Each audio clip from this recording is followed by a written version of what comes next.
Hare Krishna. Today the class will be given by His Grace Simhachalam Prabhu.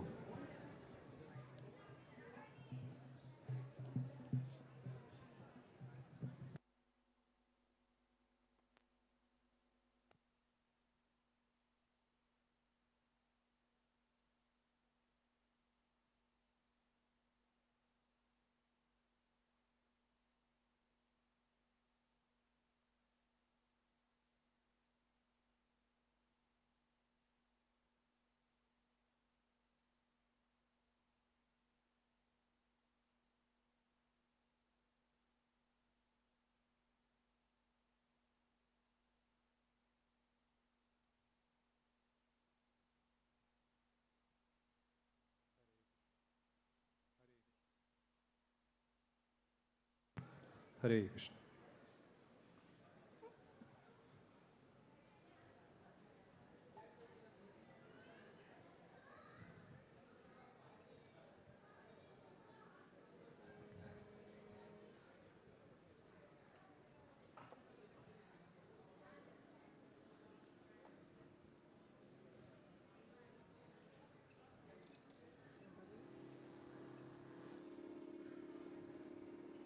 इसको चाहिए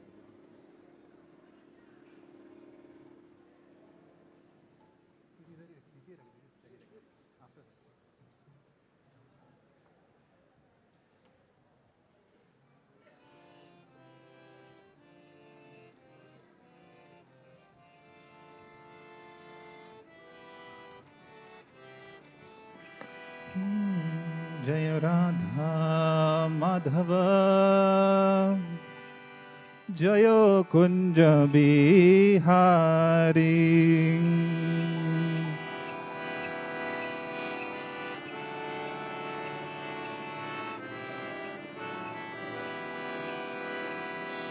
जय राधा माधव जय कुंज बिहारी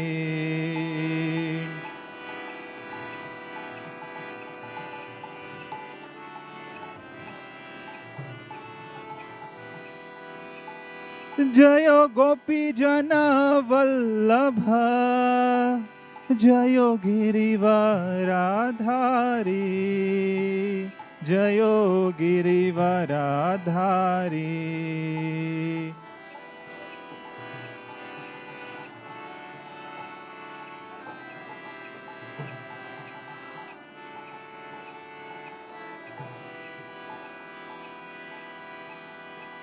जय गोपी जन Vallabh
Welcome everyone on this wonderful Sunday evening. It's already delighted by your presence. And today we are going to speak on Bhagavad Gita, text number 3.11. How many of us are here for the first time? First time. First time is there. First time ever in ISKCON temple. Or Radha Gopinath Mandir. First time ever in Radha Gopinath Mandir. First time. Right. Okay. So I think everyone is acquainted with Bhagavad Gita. So we are on third chapter of Bhagavad Gita, Karma Yoga, and we're going to read text number 11 first.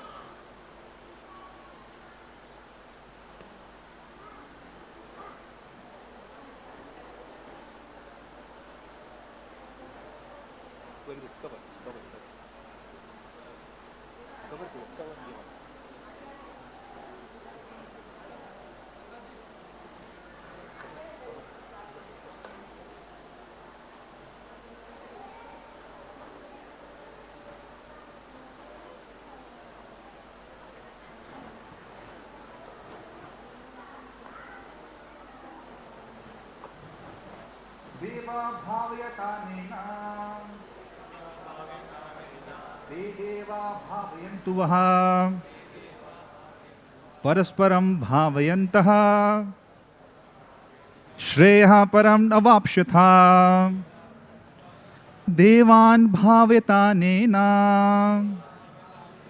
Te Deva Bhavayantuvaha Parasparam Bhavayantaha Shreya Paran Avapshatha Devan Bhavayatanena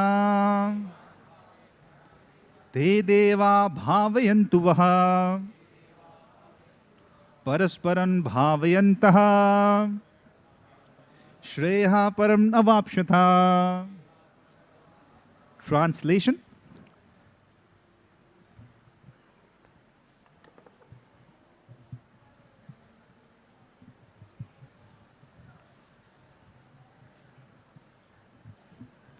The demigods, being pleased by the sacrifices, will also please you, and thus, by the cooperation between men and demigods, prosperity will reign for all. Purport by His Divine Grace, A.C. Bhaktivedanta Swami Srila Prabhupada. Purport. The demigods are empowered administrators of material affairs.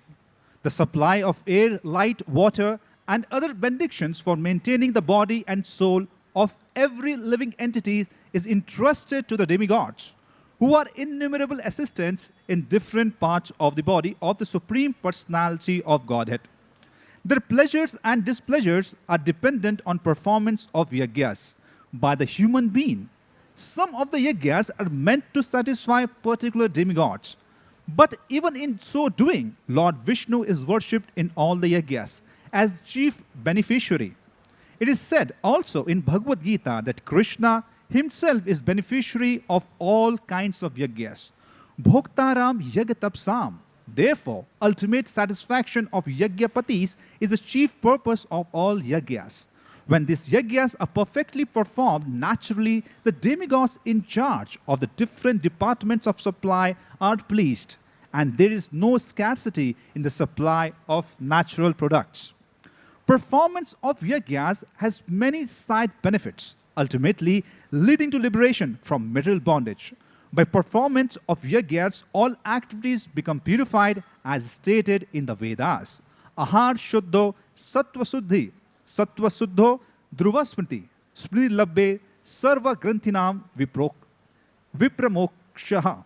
By performance of yagyas, one's eatables become sanctified, and by eating sanctified foodstuffs, one's very existence becomes purified. By the purification of existence, finer tissues in memory become sanctified. And when memory is sanctified, one can think of path of liberation.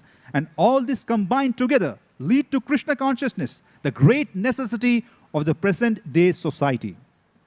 Hare Krishna.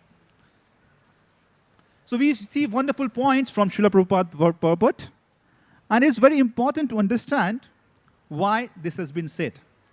So here Srila Prabhupada says that cooperation is very, very important. Deva bhavyatanena te deva bhavantyuva parasparan. The cooperation part.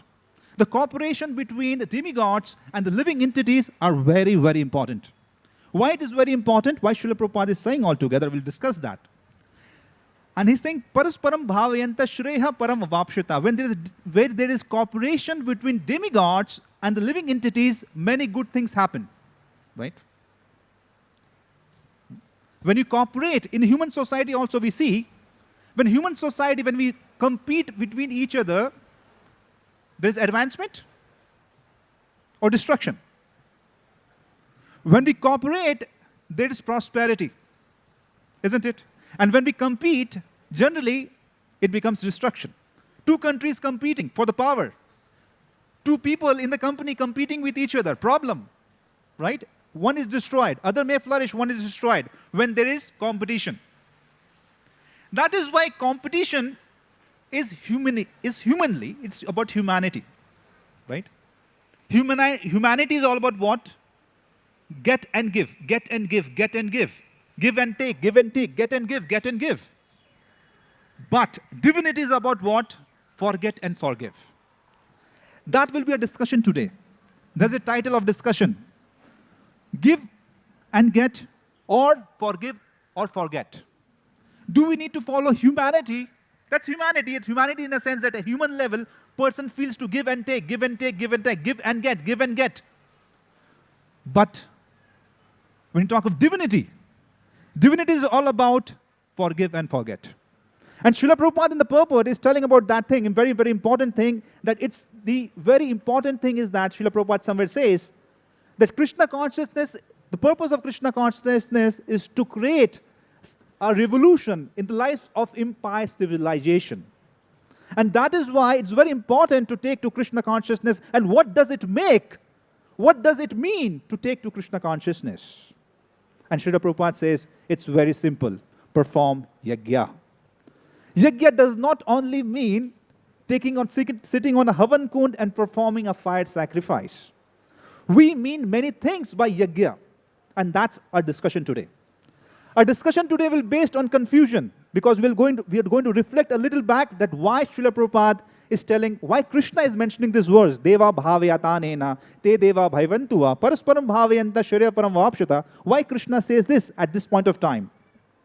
So confusion, why this is happening? Because this is coming because of Arjuna is confused, right? When we are confused, we are not able to decide what to do and what not to do, isn't it? So confusion. Srila Prabhupada here talks about another thing, and that thing talks about cooperation. When we cooperate, we flourish. So we're going to see that aspect. And we're going to see the aspect of competition. When we compete, when we get into competition zone, competition is good to a certain aspect. But when we start competing in an unhealthy way, what happens? Competition. And then we see the effect of collaboration. When we collaborate with each other, the collaboration happens. What happens then? So therefore, first is about confusion. Second, we're going to discuss about competition. Third, we're going to talk about cooperation. First is the confusion, then we are going to talk about competition, then cooperation, and then finally collaboration. What happens when we collaborate? So let's discuss the very important point of the purport, and that purport, Srila Prabhupada talks about cooperation. Why Srila Prabhupada talks about cooperation, right? So Bhagavatam says, Devrishi bhutatma ninam pitranam na kinkaro nayam rinicha rajan sarvatmana ye sharanam sharanyam gato mukundam parhitya kartam. We are all indebted, right? We are all indebted to each others. We are indebted to demigods. We're indebted to devas. We're indebted to the living entities. We're indebted to our relatives. We're indebted. We don't think we're indebted. Think like that. Who is doing for what? I am the self-made, right? Today is the age of becoming a self-made man, right? I am a self-made man. No one has done anything to me. But we don't know so many people are there who have uplifted us in our lives. And that's mentioned in the scriptures also. Devas are there, right? You know what? If I take out your liver, I'll take out your lungs. I'm not going to do that, don't worry. So if I take out your liver, I take out your lungs, I take out your kidneys, and instead of kidneys, liver and heart, I put a machine on that. Let the machine do that work. Are you understanding what I'm saying? Instead of I take out all your parts or organs from the body and put machine instead of that. So when you put machines, you need to maintain that, right or wrong? Right or wrong, please? Right. So you need to put machine and you need to maintain that. And you know, scientists, what they found out that in order to maintain that machine, which will run your kidneys, will run your different organs, it would take maintenance cost of only 8 crore rupees. You know that? It would take, if I take all your organs out and put the machine there, it would take 8 crore rupees every day to maintain that. And if you multiply it by 30, it comes out to be 240 crores only in a month. And in a year, it comes out to be 3,600 crores in 1 year. 3,000, how much? 3,600 crores. You pay me 3,600 crores? Difficult.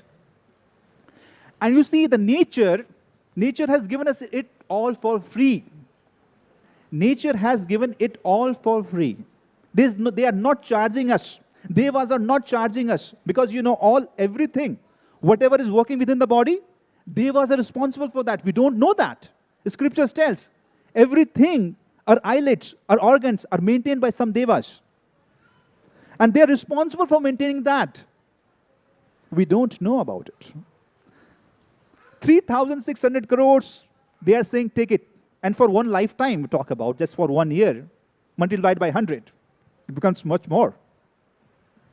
So that is why it's very important, very, very important to understand that we are indebted to Devas. We're indebted to our family members. We're indebted to Rishis. We gain knowledge from them. And that is why we actually are indebted. But what is the nature of human being? Man gets, and forgets. God gives, and forgives. Right? Man gets the cow's milk and kills the cow. Right? Men, they get cow's milk and kill the same cow. But God, we do so many wrong things, gives, and forgives. If there is no sun for a day, what will happen? If there is no moon for a day, what will happen? But we don't recognize that. We don't understand that. So that is the nature of the person, right? Isn't it? That's the nature. So Devrishi Bhutatma Ninam Pitranam Na Kinkaro Nayam Rinicha Rajan. Hi Atma Sharanam Sharanyam Gato Mukundam Parahityakartam. It's very important to understand that. It's important to understand whom we are indebted to. So this was just an understanding. Let's get into today's verse now. Before we understand today's verse, it's very important to get into the prelude of Bhagavad Gita, right?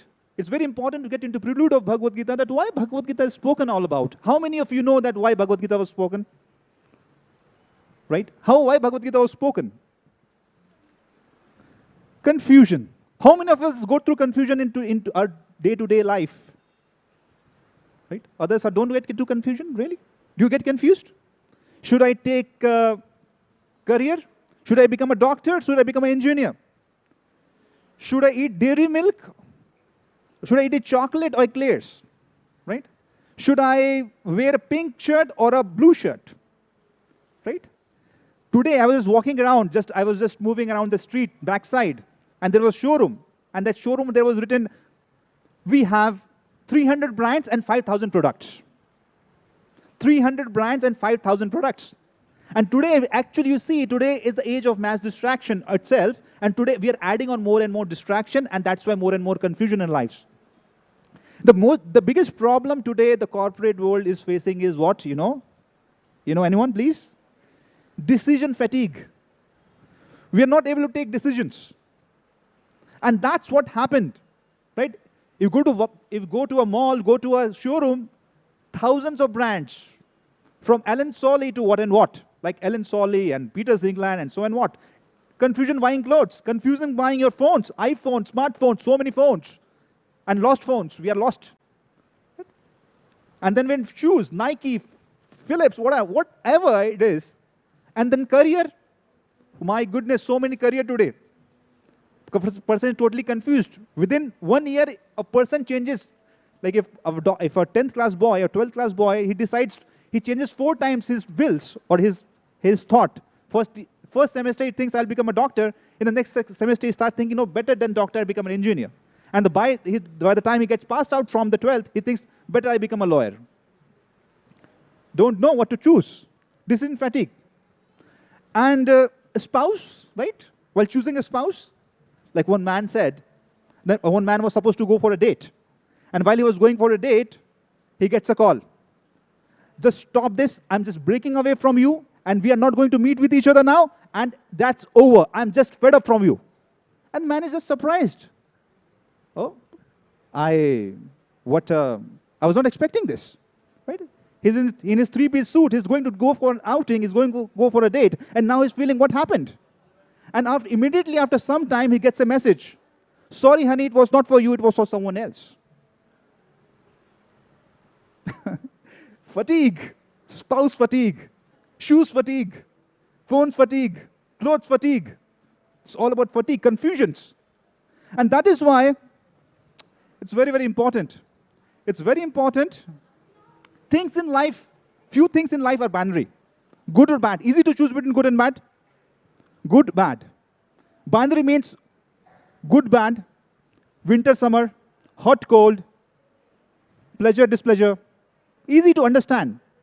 But same thing, it becomes, when it is not very straight, it becomes very, very confusing. Now, question from you all. What smells bad when it is living? Please understand this. What smells bad when it is living and smells good when it is dead?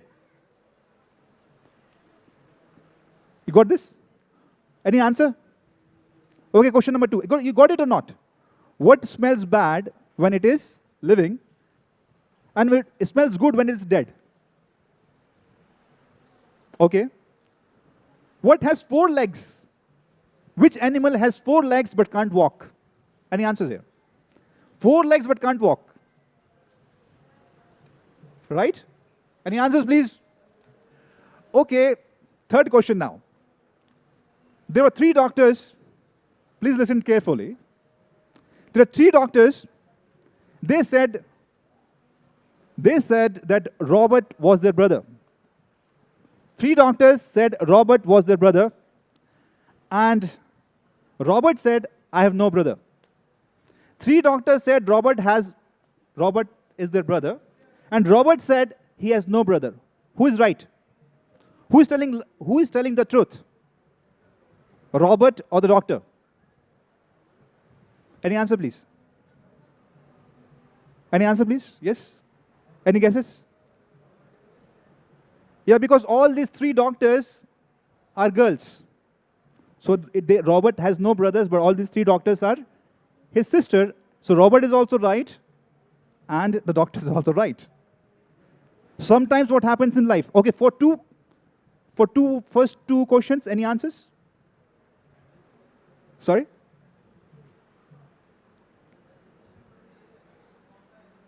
Yeah.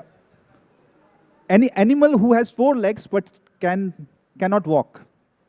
Yeah. Anyways, I also don't know. I also don't know. If you find something, please tell me. So this is confusion in life. We just don't know, right? A father, there's a real incident actually. A father, he was told to shoot a terrorist, to find a terrorist and just shoot him on the site. And when he went to shoot the terrorist, he finds that the terrorist is his son only. Should he shoot or not? Very difficult to decide in that sense. So therefore we see that it is all about, we don't know what is life all about. Life is a perplexity. So when we get perplexed, Bhagavad Gita is that actually. It's a journey from perplexity to prosperity.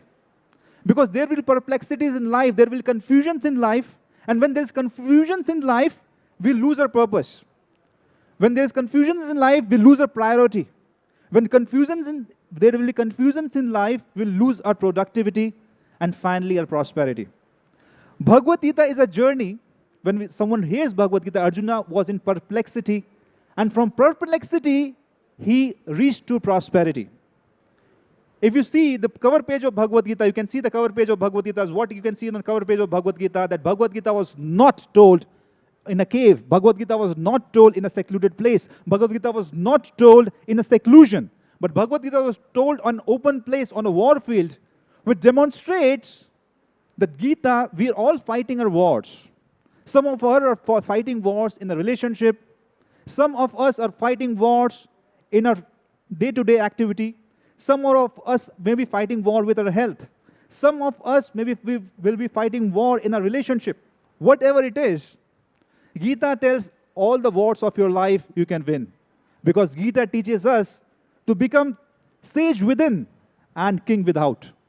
And that is the lesson, that is the teaching of Bhagavad Gita. And by that, what is happening? That is what is happening on the battlefield. So Arjuna is confused because of 4 reasons. Arjuna gets confused. Who is Arjuna, by the way? The best archer on the earth. He's the best capable person on the earth, and no one has defeated him before. He's defeated great people. He's defeated he's one of the best archers in the world, and no one till date has defeated him. He defeated the Nivat Kavachas. He's defeated even Lord Shiva, the demigod. Lord Shiva he has defeated. He's defeated many demons. He's defeated great archers. And that person who's so competent to win the war, says, I will not fight.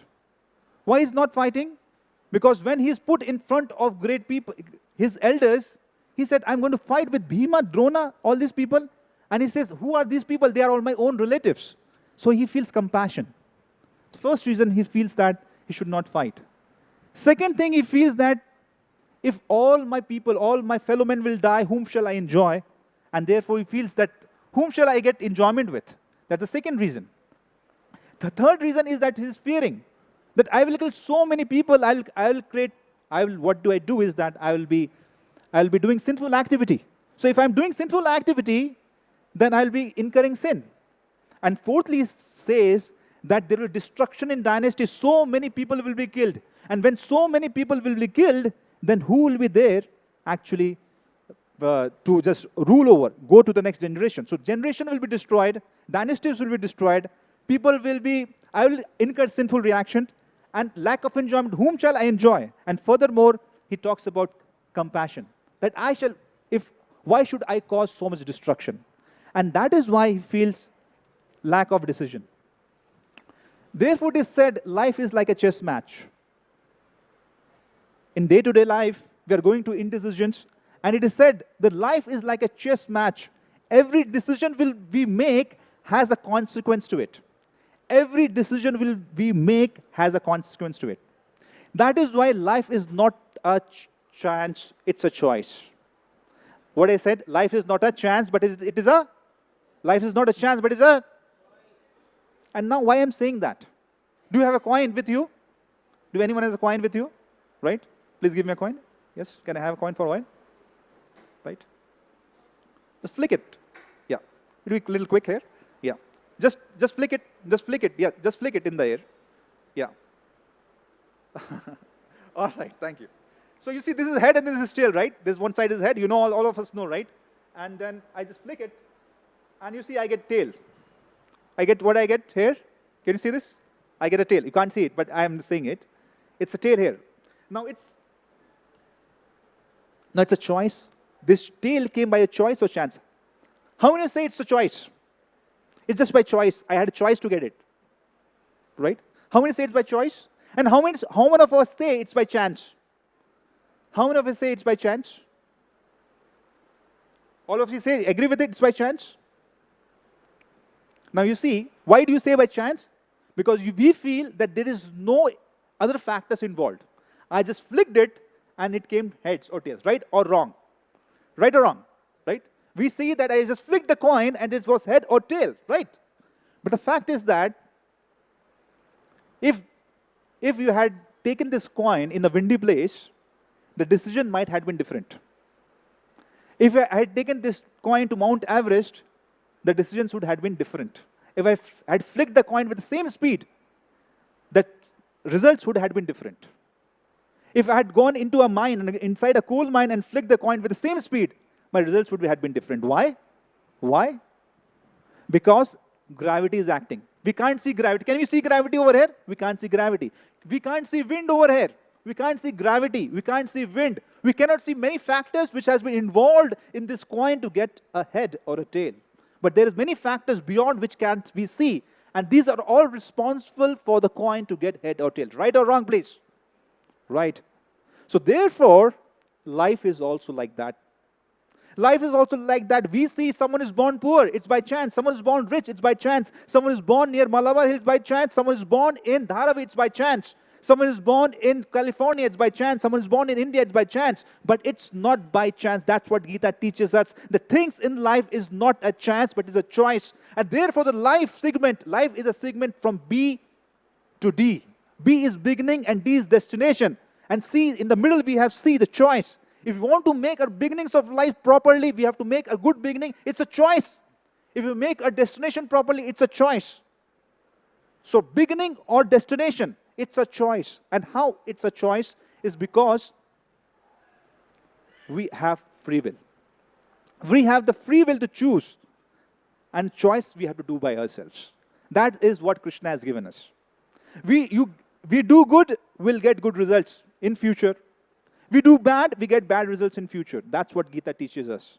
And that is why we say that we make choices, but at the end, choices would make us. We make choices, but the end, choices would make us. And life is filled with difficult decisions. Life is filled with difficult decisions, and winners are those who make them properly. So that is why, that is what we have to make, that is what choice is all about. Importantly, let us understand what is Gita. Now, when I ask you, what is Gita? What do you understand by what is Gita? अगर मैं आपको बोलूं गीता क्या है, क्या बोलेंगे आप? What you will tell? What is Gita? Actually, Gita is a podcast. How many watch podcast here? Raise your hand, please. Right? Podcast. I mean, and what happens in podcast? A wonderful conversation, right? And from conversation, we understand something. A podcaster may be asking about cancer, right? When there is a podcast, someone may be asking about cancer. Someone may be asking about Vastu, some Vastu dosha, some Vastu problem. Right? In houses we see, there is one Vastu problem happening. So the people may be asking about Vastu problem. Some would be maybe asking about some disease. No, it is not that the podcaster is suffering from cancer. It is not that that podcaster is suffering from some kind of disease. It's not like that. What that podcaster is asking is on our behalf. Why? When he asks about cancer, what the precautions we need to take about cancer, then we are benefited. If we are going to suffer from disease, if the podcaster is asking about that disease, we are benefited. The listeners are benefited. Not podcaster is completely free. He's completely okay. There's no disease at all. But who is going to get benefited? It's the listeners who are going to get benefited. And that is what Arjun is acting. He's acting like a podcaster. He's a pure devotee of the Supreme Personality of Godhead. He need not be put into confusion. But what is happening here? What is happening here is that the podcaster is acting on our behalf. So first thing is that Arjun is acting like a podcaster. Second thing is that Arjun is acting like a daughter-in-law. I mean, he's acting like a daughter. When there's a marriage, when two people get married, and when daughter-in-law enters the home, mother is not very comfortable teaching daughter-in-law. There's a lot of mistakes made by daughter-in-law, but mother does not teach directly daughter-in-law. What she does, she actually chastises her own daughter. Look at that, you don't know how to cook. Look at that, you don't know how to keep things properly. Look at that, you don't know how to behave properly. Now, daughter, they may not have any problem at all, right? Daughter's completely perfect. She knows how to behave properly. She knows how to make a meal properly. She knows how to act properly. Everything she knows. But still, she's been chastised by the mother so that daughter-in-law learns better. Why? Because there is a bonding between daughter and the mother. The daughter has been with mother since her childhood. The bond is so much that even she thrashes, even though she beats the daughter would not leave the mother. Right? She would say mama only. If she's hitting, the daughter is hit by the mother, whom she's trying, she's taking mother's name, ma, ma, ma. Because they are so much attached with each other. Right? But when we talk about daughter-in-law, she's not having that bond. Right? We living entities, we are not very much attached with the Supreme Lord. So therefore, Arjun has been made a recipient. Arjun has been made an instrument through which Bhagavad Gita will be transmitted. Right? So second thing is that he's acting like daughter-in-law. So that's what Arjun has been acting like. And then he's also acting like a cleanser. Sorry, he's acting like a, first thing is daughter-in-law, and first is podcaster, second is daughter-in-law. Now, what is Gita? That's how Gita has been spoken to Arjun. And third, he's been acting like a calf. When calf gives milk, anyone here? When the cow would give milk, when the calf is been put forward, until unless you don't put the calf forward, the cow will never give milk. Have you seen that? Therefore, it is said, Sarva Upanishado Gavo Dogdha Gopala Nandana Parthavatsa Sudhir Bhokta Dugdham Gita Amritam Mahat. Therefore, Arjun, the whole Vedas are like a cow. And the cow is only going to give milk when the calf is put forward. Arjun is a pure devotee of the Lord. Therefore, Krishna has put Arjun forward, and Arjun is now the milkman. Arjun has become the milkman. The calf has become Arjun has become the calf, and now the cow is, the Vedas are going to give that milk. So that is how Arjun is acting like a calf. Arjun is acting like a daughter-in-law. Arjun is acting like a podcaster. A podcast which never happened before, which has never happened now, and which will never happen in the future. A podcast which changed the life of millions, which is changing the life of millions, and will be changing the life of millions forever. And that is Bhagavad Gita. Bhagavad Gita is said to be like a song. Why is song Bhagavad Gita? Right? Geet means what? A song. A song which thrills, which invokes the amnesia. We have forgotten. We have come here and we have forgot God. So when we have forgotten God, we don't know who God is. We're into amnesia, spiritual amnesia, and in that we are not able to understand who is God. And Bhagavad Gita is like a song which has come us to remind, which has been singing. Like a mother who has lost her son, she has been singing again and again the childhood song which she would sing for the child. And one day, somehow or other, the child, when he grows up, he listens to that song and he comes to know that, oh, she is my mother. And then there is union. Right? So that is Bhagavad Gita is said to Bhagavad Gita, a song of God. And second, Bhagavad Gita is said to be nectar. Why it is nectar? Because it increases the longevity. It increases the longevity of our spiritual life. That is why it is like a nectar. Bhagavad Gita is like a flower garland. Why it is like a flower garland? Because Vedas are compared. If you see Vedas have lakhs and lakhs of shlokas. And many of the shlokas in Vedas is all about karma kand, how to enjoy life properly. It's about gyan kand, how do you get liberation. It is about moksha. It is about enjoying life, karma kand, karma yoga, gyan kand. But it's very less is given of bhakti. So the Vedas are compared to a very, very big forest. But in this big forest, there are beautiful trees which have beautiful fruits and there are beautiful flowers. And these beautiful trees which have beautiful flowers, there are very few trees which have beautiful flowers and fruits. And Bhagavad Gita is said to be the flowers of the best trees. And it is garland of those best flowers which has been plucked from the best trees. Vedas, if we start reading Vedas, we'll not be able to understand Vedas because it's so vast, lakhs and lakhs of shlokas. But when you see Gita, it's 700 shlokas, anyone can understand. It's in such a lucid manner explained. So that is why it is said to be for flower garland. And third, and finally, Bhagavad Gita is said to be like a cleanser. Cleanser is what? You bathe in the morning, you brush your teeth in the morning, you watch television, right? We all do that. So we think about dental hygiene. Dental hygiene means brushing your teeth. Anyone who doesn't brush their teeth? Anyone in the audience here who doesn't brush their teeth? Right? Everyone we do it, right? Dental hygiene. Everyone is concerned about dental hygiene. Everyone is concerned about physical hygiene. We bathe every day. We have lotions. We have shampoos. We have deos. X, whatever that is, right? Which one uses? Okay. Oh, sorry? Anyone. So we have different things to take care of our body. We have different things to take care of our teeth. We have different things to take care of our mind also, right? We have different entertainments. We have different entertainments we think about. So we take care of our teeth, dental hygiene. We take care of our bodily hygiene. We take care of our mental hygiene. And we take care of our intellectual hygiene. What we do for intellectual hygiene? We play chess. We do some kind of intellectual work. Reading a novel, playing a chess, playing some puzzle games, right? Isn't it? But what about spiritual hygiene? What shall we do for spiritual hygiene?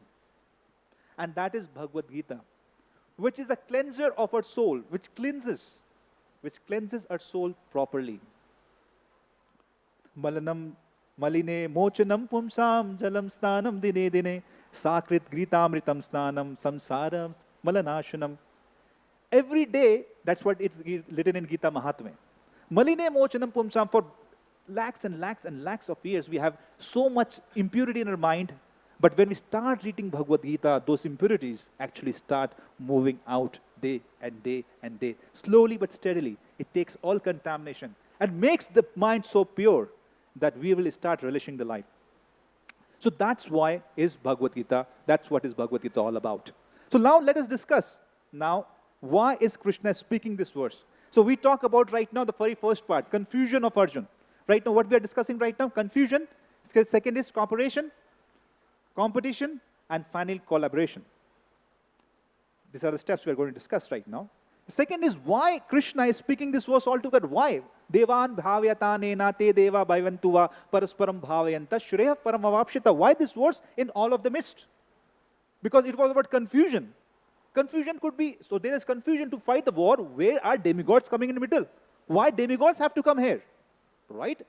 That's the big question. Isn't it? Why demigods? Why demigods have to come in middle? So here, you know, Bhagavad Gita, there are 17 questions been asked by Arjuna. So as I told, Gita is a podcast. So in podcast, what happened? There's question and there are answers. There are question and there is answers.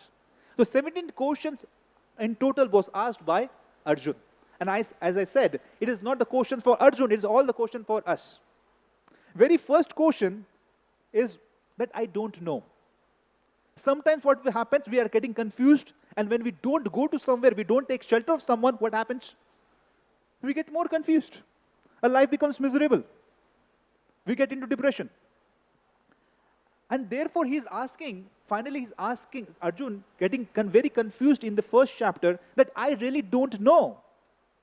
Karpanya dosho pahato svabhava prachamitam dharma samuracheta yakshayasyan nishchitam bhuritan me shishyaste hamsadi mam tam prapannam.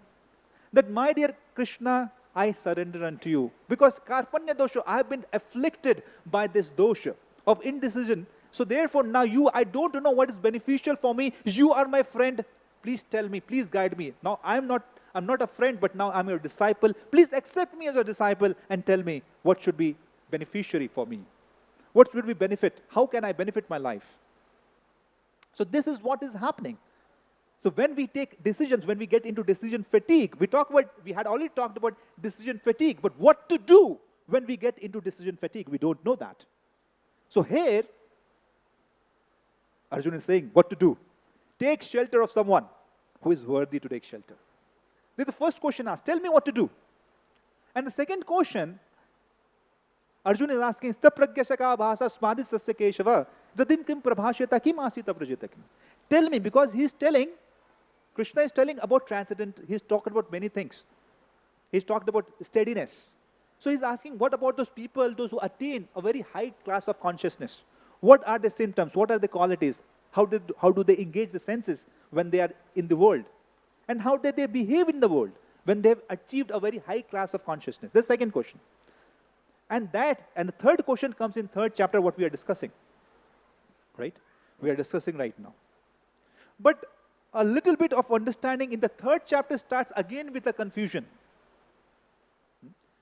The third chapter starts with confusion. Why?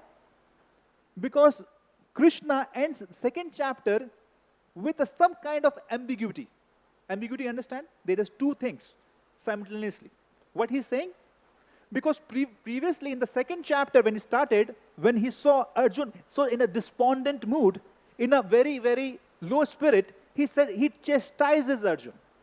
He said, Klebyam asma gamapartha naitat upapadyate shudram hita daurabhyam tak tutishta parantapa. Don't act like a shudra, O Arjun. Don't act like this. You are a Kshatriya, kutasto kashmalamdam vishme sampupastitam anare jushtama sargam akirtim karam Arjuna. Don't act like a eunuch, in fact he says like that. Don't act like a weak person, a weakling. You are a strong person, you are a Kshatriya, you are a warrior, act like a warrior. So this is a confusion. This is what is happening. This is what Arjuna is going through. So this was, he was thinking that Krishna is instigating him, not instigating, rather he's encouraging him to fight. But paradox, according to him, it's a paradox. Because at the end, he's saying, Apuryamalam machalam prasistam samudram apa prashanti yadvat tadvat kamayam pravishanti sarve shanti mapnoti na kamakami vihaya kama niya sarvan pumam sharati nispriha nirmamo nirhankara sa shantim madhigacchati. He's saying, Arjun, you know what? Actually, the highest thing is to become peaceful. Just like there will be many desires in a person. In a person, there could be many desires, but a person who is elevated, whose consciousness is very, very evolved, for him, it is just like many rivers which is flowing in ocean. But ocean, you see ocean right now when you go near Chowpatty beach. If you see it at a distant place, ocean is very steady. It's very calm. It's composed. It's steady. You can't shake ocean. So that is how the nature of a very realized person is that he's not bewildered. He's not instigated by external things. Though so many desires, just like rivers, would flow into him, but he's completely steady. He does not react. He's always responding. He's not reacting. He's always responding. He thinks and behaves. There's a reactive behavior and there's proactive behavior.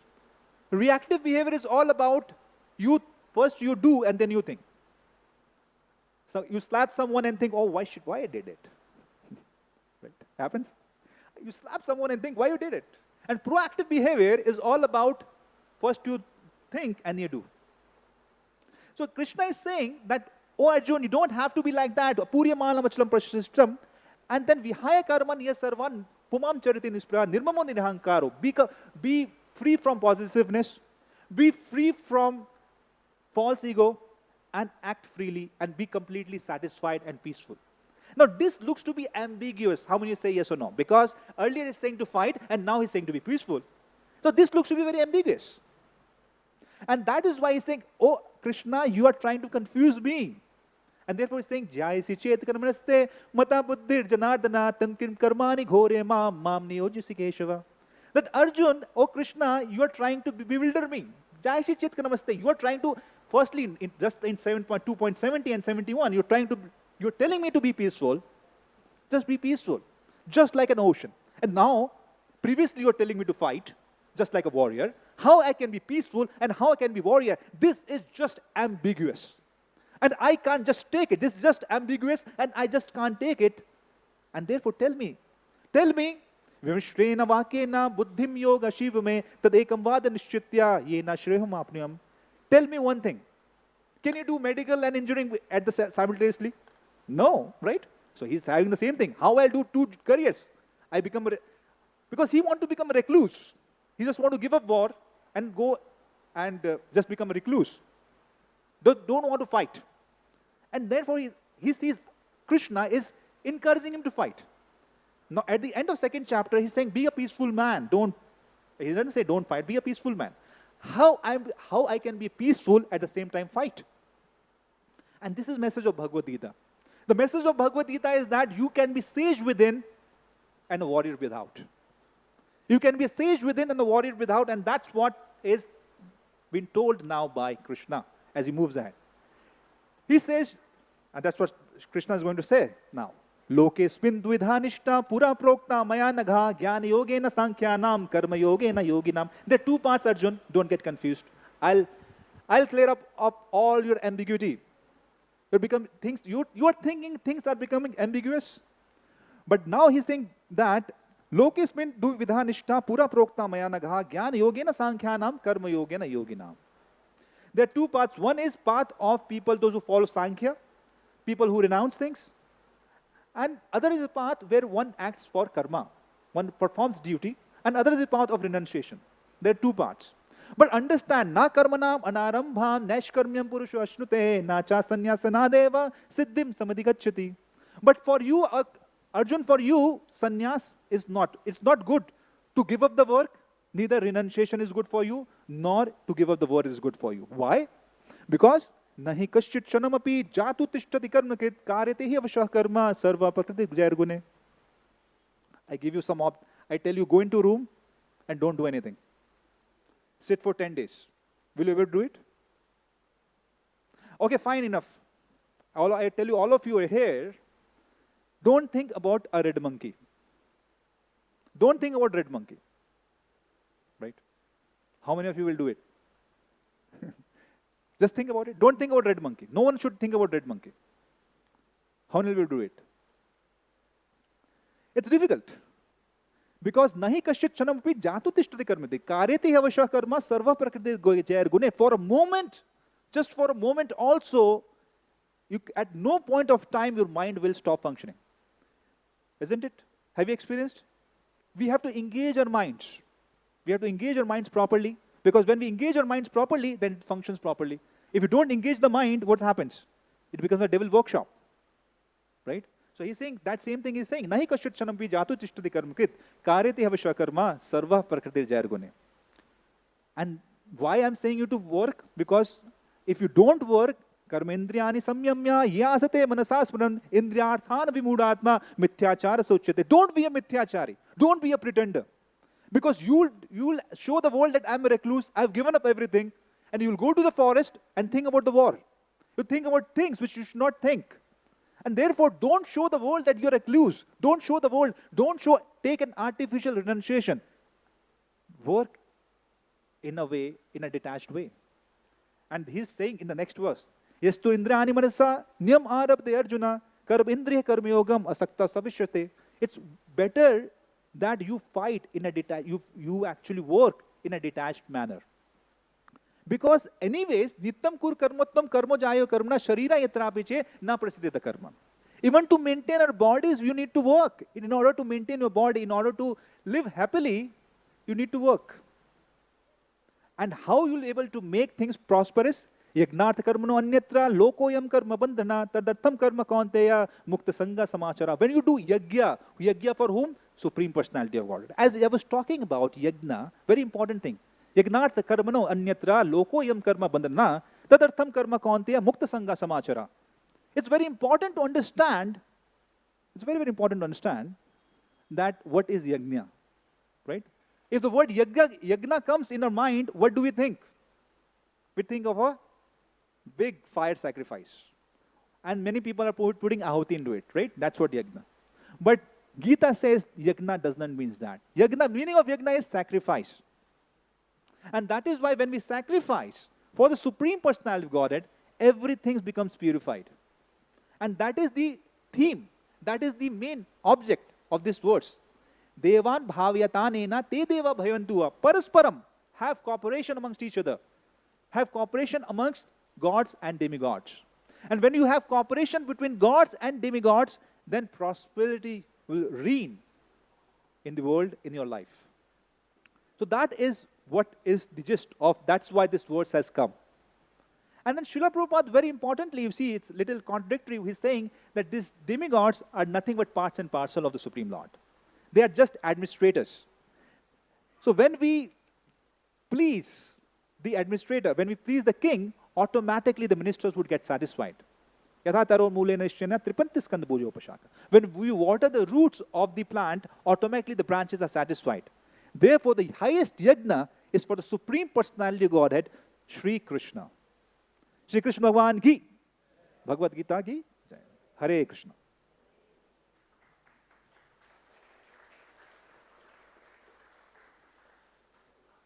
Thank you very much. Any questions? If anyone has any one or two questions, we can. Please, yes. Can Mike? Someone can send the mic.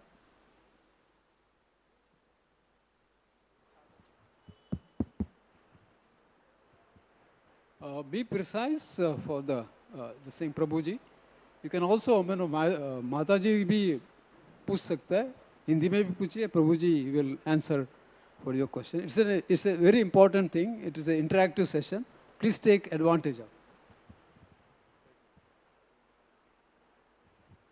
Sorry, I'm Hare Krishna. I'm late, but I want to know how to cooperate between the demigods and the gods. Like how to explain everyone that everyone is one. Like we are actually followers of Shiva. So how do we explain that they are both each other, both Krishna is Shiva and Shiva is Krishna? How to explain them? Yeah. Hinduism, well, I'll not say the word Hinduism, but there's something called as polytheistic religion. The polytheistic religion says that there are many gods, right? And you can worship all. On all are same level. Durga is same, Shiva is same, Vishnu is same, Saraswati is same, everyone is same. It's polytheistic religion.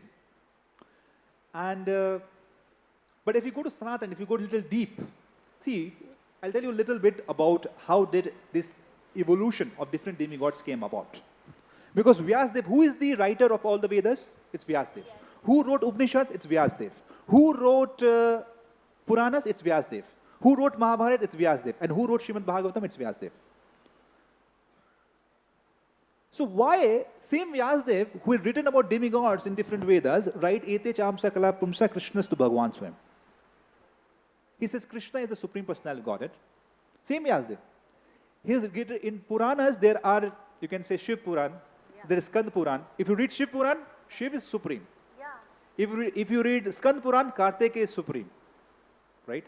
If you read any Puran, Matsya Puran, it's a different Purans, different gods are supreme. But when you read supreme, Srimad Bhagavatam Puranamalam Yad Vaishnavanam Priyam, Yasmin Paramham Samekamangalam Jnanam Param Gita. Yatra Vairagya Bhakti Sahitam Nashkarmyam Avishkritam Eksunvan Vichana Paro Bhakta Vimuchennara.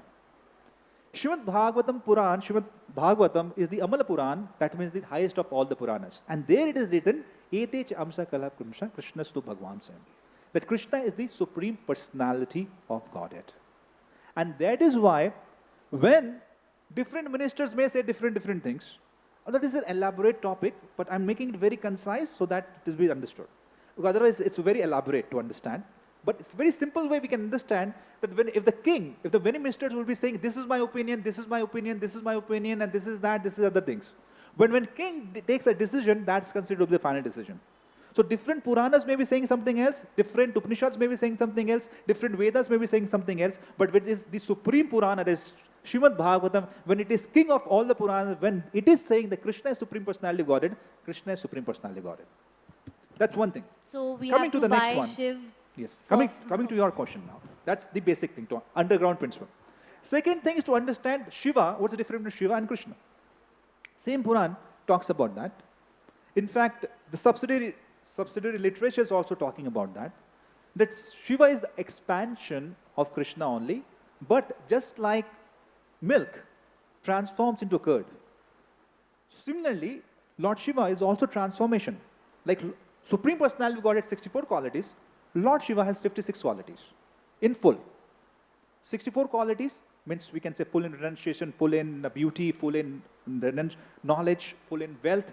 All these qualities we can say that is full in Supreme Personality of Godhead, Shri Krishna. But Lord Shiva being the part and parcel of Supreme Personality of Godhead, he has 56 qualities in total, and that is his part of Supreme Personality of Godhead only. So therefore he is also somewhere addresses Bhagwan only. But when you talk about, that is why we will see any scriptures.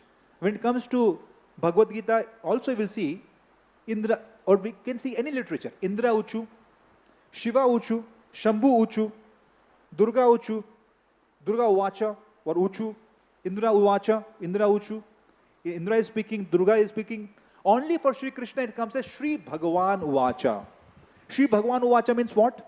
Sri Bhagavan, Bhagavan means who have all 6 opulences in full. And that is Sri Bhagavan. Sri Bhagavan Uvacha only comes for Sri Krishna.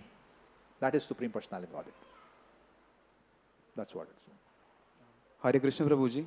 Yes. Radhe Radhe. All glories to Srila Prabhupada. Yes. You, like Krishna always says in Bhagavad Gita that Arjuna, you have to be detached from the results. Yeah. But how to experience and practice it in day-to-day life? Like, please explain. Yeah, wonderful question. Detached from results means what? Detached from results doesn't mean that tomorrow is my exam and I say, I have read in Bhagavad Gita, right? Karmane Vahadika. I read in Bhagavad Gita what should be detached. So, I leave it all. I just wear out my quilt and sleep. And tomorrow I go in exam. I say, I'm detached. How much marks your examiner will give you? F grade. F minus maybe. So detached means what? Detached, Krishna tells that in a way, we work in a way, but we offer the results to Krishna. We are not attached with the results of our work. Karmani vahadikarasya ma phaleshu kadachana. Ma sangha phala heturur mate sangastu karmani. That I do my work, but I am not attached. 2.47 says that. I'm do my work, but I'm not attached to the results. Why? Because I said, you were there when I was doing coin experiment, right? I did a coin experiment, and same thing comes here also. So when I toss a coin, I get head or tail, right? Right now I get again tail, which I got previously. So I get a head or tail, I don't know. And externally it looks like by chance. I had no control on that. But you see that you take the same coin somewhere on the hill station, the result could be different. If I flip with the same speed, the results would be different there. Why? Because externally, in whatever happens in life, it looks like either we think we are the controllers, or it looks like everything is happening by just chance. So we have to understand, first of all, that there are many other factors also. So therefore Krishna is saying, Karmane vahadikarasya ma phaleshu kadachana. I do my best and give other things, rest to Krishna, rest to the higher authorities. So just like because there are many factors, like karma is there, like deva is there, deva factor is there, karma factor is there. There are many other factors which is influencing my work. That is why we have to just don't completely depend for the result only on my work. So therefore, the best principle is do the work to the best and keep the rest to Krishna. So that is karmane vahadikarasya ma phaleshu kadachana. That means a detached worker. He is not attached to the results, but he is attached to the work. And that work is for what? That work is an offering, that sacrifice. That is an offering to Krishna. In a way, in a different way, a student will have a different kind of sacrifice, right? A job holder will have a different kind of sacrifice. A householder, he will have a different kind of sacrifice. A person living in a monastery, he will have a different kind of sacrifice. All will have a different kind of sacrifice, but everyone has to live a life of sacrifice. Jai Shri Krishna Prabhuji. Yes. My friend wants to ask a question. Yes. What was the answer of first question? Animal which can't move with 4 legs? No. Smell bad when Ah, alive. There is a thing which smells bad when it is alive and smells good when it is dead. Anyone has the answer? I also don't know. Find it out, let me know. So I was talking about why we did this activity was to understand anyone can get confusion. Anyone can get doubts in life. Life will give us questions. Life will give so many questions which will not be having any answer to. What shall we do in that time? We should do what Arjun did. Karpanya dosho pahato svabhava prachami tvam dharma samurcheta yakshan shan nishchitam bhuritan me shishyaste ham sadhi mam prapanna. I take shelter of a person who will guide me. We can take 1 or 2 more questions.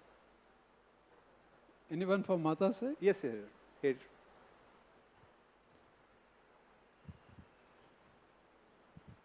Hare Krishna, as you said, in humanity you just give and take, but in divinity you forgive and forget. Yeah. So there are so many situations in life where you Yes. cannot forget things. So now, Correct. how do we forget and forgive in life, people, so many situations? Yes, very nice question.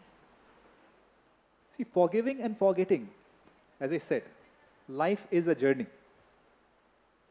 So my forgiving and forgetting cannot be completely, right? Like for example, 20 years back, someone betrays me, right? Someone has not behaved well with me. Cannot forgive that person. Whole day I'm thinking about that. How do I forgive and forget that person? And Prabhuji, you are saying forgive and forget, sitting on Vyasasana, so easy, right? To practice, very difficult. So that is why every one of us at different levels will have a different levels of forgetting and forgetting, forgiving and forgetting. Like for example, Parikshit Maharaj. For him, he forgave and also forgot. Shringi has actually, there was no fault of his. Without no fault of his, he was cursed to die in 7 days. But he did not give a counter curse. He forgave and forgot. Elevated soul. For us, if someone does that, we'll slap him. Even if we will take his life. Maybe. Or we'll take his life, in fact. How dare you do it? I mean, say someone tries to kill you, you also would like to respond in the same way. But a second, in the middle stage would come, well, I start practicing. I'll start practicing forgiveness. Forgetting and forgiving. I start practicing that. At least that will take me to a little higher level. And slowly but steadily, we'll come to that stage one day, where we'll be able to forgive and forget completely.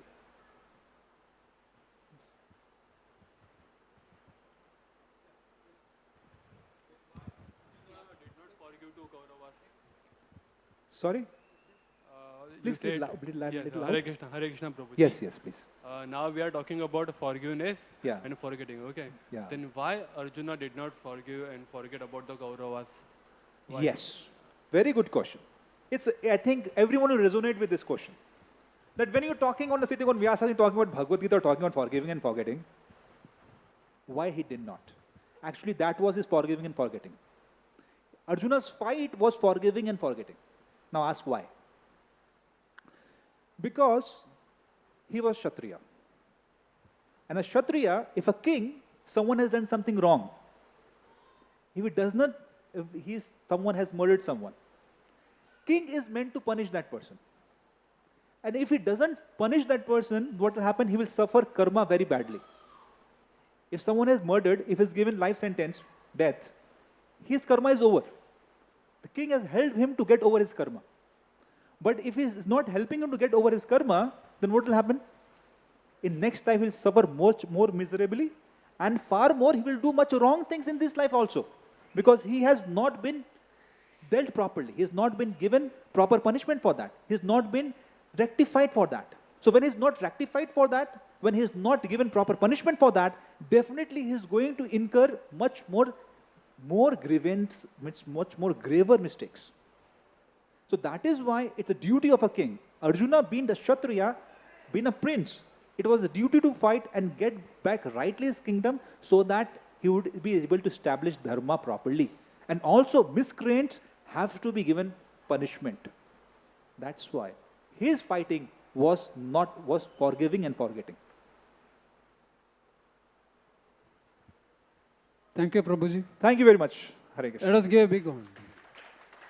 In 5 minutes' time, we will have Shayana Arati. Please come forward, all of you. Kirtan Kas are all